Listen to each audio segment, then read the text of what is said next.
गांव में भोला नाम का एक कुम्हार रहता था। वह मिट्टी के बर्तन बनाने का काम किया करता था।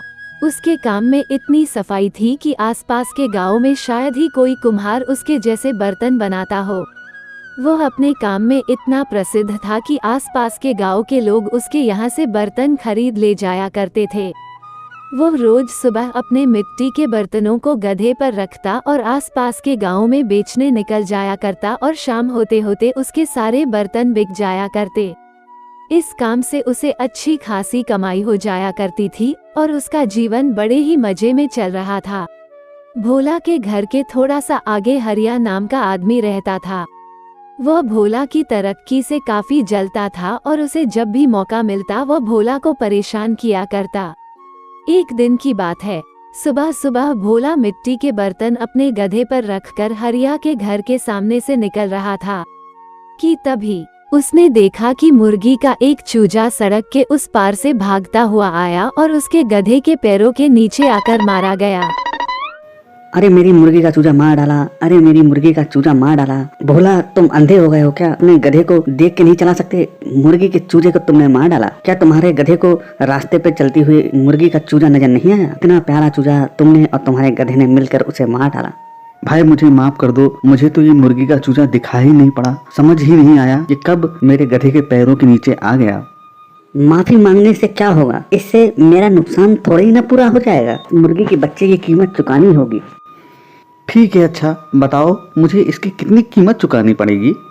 हरिया ने स्थिति को भांपा और उसने कहा, तुम्हें मेरे इस मुर्गी के मरे हुए चूजे के बदले में पूरे के पूरे 10 सोने के सिक्के चुकाने पड़ेंगे।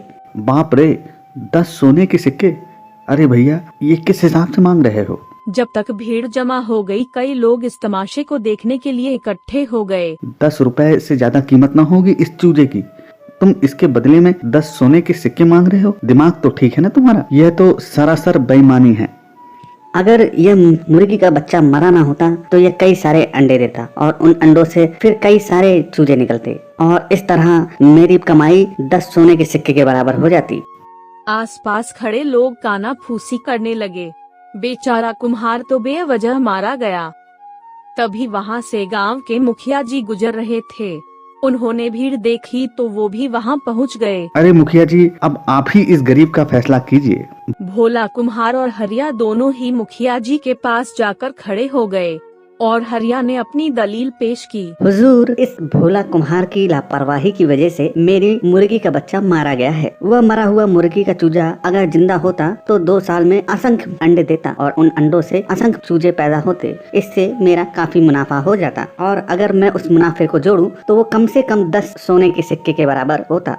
मुखिया जी ने भोला की तरफ देखा तो डर के मारे उसके चेहरे पर हवाइयाँ उड़ी हुई थी।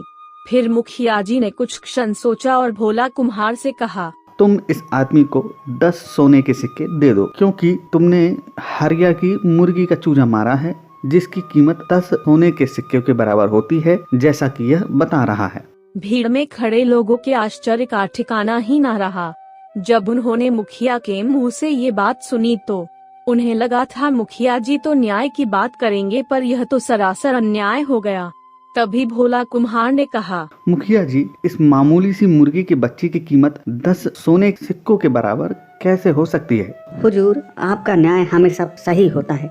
आपने जो निर्णय लिया है वह बिल्कुल ही सही है। मैं आपके इस निर्णय से पूरी तरह सहमत हूँ। तभी मुखिया जी बोले, हाँ, मैं हमेशा सही ही न्याय करता हूँ। किसी को घबराने की बिल्कुल भी जरूरत नहीं है। मैं किसी के साथ भी अन्याय नहीं होने देता। अच्छा हरिया, एक बात बताओ, अगर तुम्हारी मुर्गी का चूजा 2 साल जिंदा रहता तो वह कितना अनाज खा जाता? कम से कम 1 बोरा अनाज ये चूजा 2 साल में खा जाता। और इस चूजे से जो ढेरों चूजे पैदा होते वो कितना अनाज खाते? और इतना ही दाना इसके अंडों से निकलने वाली मुर्गियां भी खा जाती। तो इसका मतलब हुआ कि 2 साल में ये कम से कम 10 से 15 बोरी अनाज ये मुर्गियां चट कर जाती। जी हुजूर, इतना अनाज तो वे खा ही लेती। हरिया, तो तुम एक काम करो, कम से कम 10 बोरी अनाज तुम इस भोला कुम्हार को दे दो, क्योंकि उन अनाज को खाने के लिए अब तुम्हारी मुर्गी और उसके होने वाले आगे की मुर्गियां अब जिंदा नहीं हैं। यह बात सुनते ही हरिया की सिट्टी पिट्टी गुल हो गई और वहाँ खड़े सभी लोग बहुत खुश हो गए। और भोला कुम्हार के चेहरे पर मुस्कान वापस आ गई। अरे हुजूर, मुझे माफ कर दो, मेरे से गलती हो गई। मुझे मरे हुए चूजे के पैसे नहीं चाहिए। क्यों हरिया, तुम अपने ही बनाए जाल में फंस गए? यह सुनते ही हरिया बुरी तरह झेप गया और भोला कुम्हार ने मुखिया जी को बहुत धन्यवाद दिया और कहा, मुखिया जी, आपने आज अपनी बुद्धिमानी से मुझे बहुत ही बड़ी उलझन से निकाल लिया, वरना यह हरिया तो आज मुझे लूट ही लेता। लेकिन आपकी बुद्धि के सामने यह नहीं टिक पाया। आपके इस न्याय की जितनी भी तारीफ की जाए उतनी ही कम है। तभी मुखिया जी ने हरिया से बोला, हरिया, मैंने सुना है तुम भोला को काफी परेशान भी करते हो। आगे से अगर मुझे कभी इस तरह की खबर मिली, भोला कुम्हार को तुमने परेशान किया, तो मैं तुम्हें छोड़ूंगा नहीं। मुझे अब कभी ये खबर नहीं मिलनी चाहिए कि तुमने भोला कुम्हार को परेशान किया है, समझ गए? अरे मुखिया जी, मुझसे गलती हो गई। मैं तो बस यूं ही मजाक कर रहा था। मैं क्यों मरी हुई मुर्गी के बच्चे के पैसे लेता इससे? अरे भोला तो मेरा दोस्त है, मैं अब कभी इसे परेशान नहीं करूंगा। मुझे माफ कर दीजिए। यह कहता हुआ हरिया बहुत शर्मिंदा हो गया और वहाँ खड़े लोग मन ही मन बहुत हंस रहे थे।